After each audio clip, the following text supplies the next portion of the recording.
This rule is talking about the power of a quotient. Now, if you'll remember, a quotient it means a gigantic division problem. So two things that are being divided is what they mean when they say quotient, division.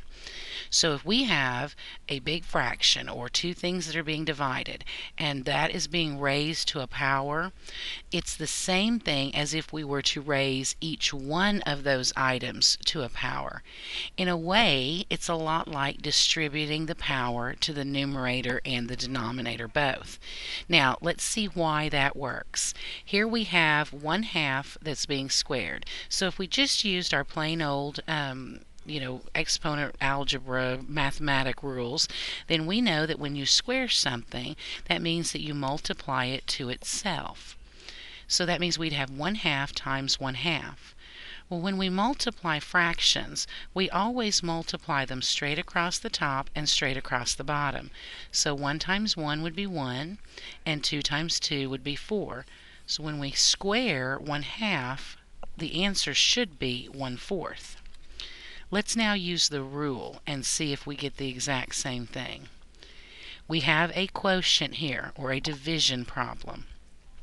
So according to the rule, we should be able to distribute, basically, that power to both the numerator and the denominator, which means that the 1 would be squared, and then also the 2 would be squared. And now let's think about what that means. When we square 1, that means 1 times 1. Isn't that the exact same thing that we did over here? Absolutely.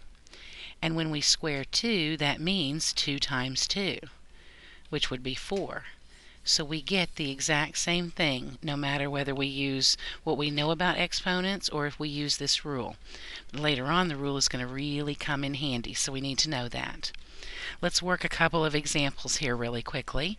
This first one says we have r over s, and all of that is being raised to the 9th power. So according to our rule, that means that each one of those items can get the power. So that means we'll have r raised to the 9th power over, now we have s raised to the 9th power. And that is as far as we can go with that. With the next one, we've got a quotient that is being raised to a power. So we're going to have to go ahead and distribute that power to both the numerator and the denominator. That's our quotient rule. So now we'll have negative 2xz, all of that squared, that's that whole numerator, over y to the 5th squared, that's that whole denominator. Now, we still have to continue using more of our rules because now this is a product that is being raised to the power, which means that every one of these items gets the power.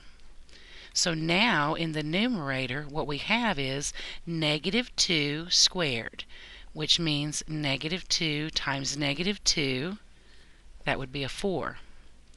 Then we're going to square our x. So x squared would be simply x squared. And then we're going to take our z and square it. So that would be z squared over. Now in this denominator, we now have a power to a power. And our rule for that says we have to multiply. So 5 times 2 would be 10. So we end up with 4x squared z squared all over y to the 10th.